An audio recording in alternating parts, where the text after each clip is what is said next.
Hi, thanks for tuning in. With the weather warming up outside and marathon season coming upon us, we wanted to go over a few things for our runners and just in general for people who enjoy running, even if you're not a marathoner. We see a common occurrence of knee pain in our runners, so much so that there's an injury called runner's knee. Today, specifically, we wanted to go over patellofemoral pain. Patellofemoral pain is the most common cause of knee pain just in general, but it has a high occurrence with our runners, especially runners who have high intensity, long durations.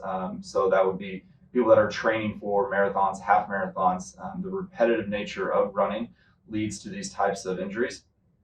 It is a very preventable type of injury too. So today we'll go over some of easy exercises that you can be doing at home to try to prevent this, and then what to do if this injury does sneak up on you. We like to start our injury prevention workouts with a little soft tissue work. In this instance, we're going to perform that soft tissue work on our quads. We're big fans of foam rollers around here. Foam rolling the quads is fairly straightforward. It's easiest to do two legs, just rolling back and forth. You can do side to side a little bit. It's a little more uncomfortable. You can pull the knees up to roll the quads. Again, as you can see, this is somewhat of a cumbersome exercise. If you have one, this is where massage guns start to shine, right? Working on the quads, both in a relaxed position, working up into a stretched position, trying to hit the entire muscle. If you find a sore spot, sit on it, dig into it.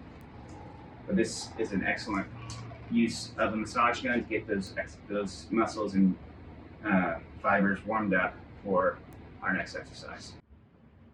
Now that we've got the quad muscles warmed up and ready to go, we want to reinforce that end range of motion in the knee and get our knee comfortable fully extending. To do that, we're going to sit down like I am here. Either one leg up, both legs straight, whichever is more comfortable for you. We're just going to squeeze that quad muscle.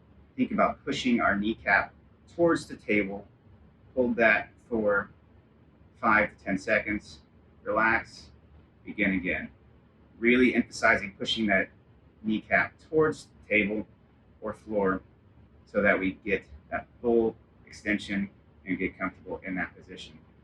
If that end range position is uncomfortable, we can place a towel underneath the knee, giving you something to push into and still get the effect of the exercise without hitting that full extension from the start. As you become more comfortable, we want to work that towel out, but reinforcing that full extension feeds well into our next exercise. So now that we've worked on our quads with our foam rolling and our massage gun, we've reinforced and made that full extension more comfortable with our quad sets. We're going to challenge that knee and strengthen the knee with our reverse lunge. We like the reverse lunge because it generally mimics the stride and single stance nature of running. It's a good starting place.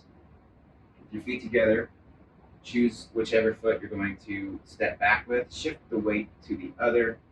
In this instance, I'm going to work my left foot, pushing my right foot back. You're going to keep the weight generally over the front foot, coming down as far as it's comfortable, plunging right back up.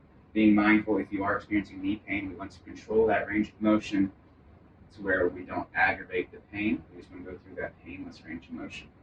If the reverse lunge becomes too simple, we can step forward with our lunge. Since we have to absorb our weight and balance once we hit, we do consider this a progression instead of a regression. So that's why we prefer to start with the reverse lunge. If that then becomes too easy, we can then increase our range of motion with the step. Stepping up, again, reaching back, going through as much range of motion as we comfortably and pain-free can.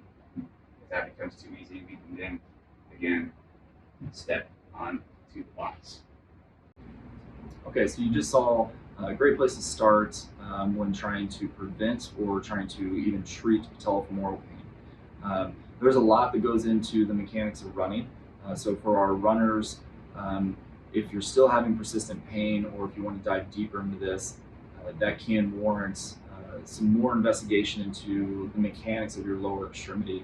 That can be everywhere from the foot all the way up to the hip and to the low back. So establishing care with a medical professional to dive deeper into some of those conditions and some of those mechanics can be very helpful in either treating or preventing this diagnosis.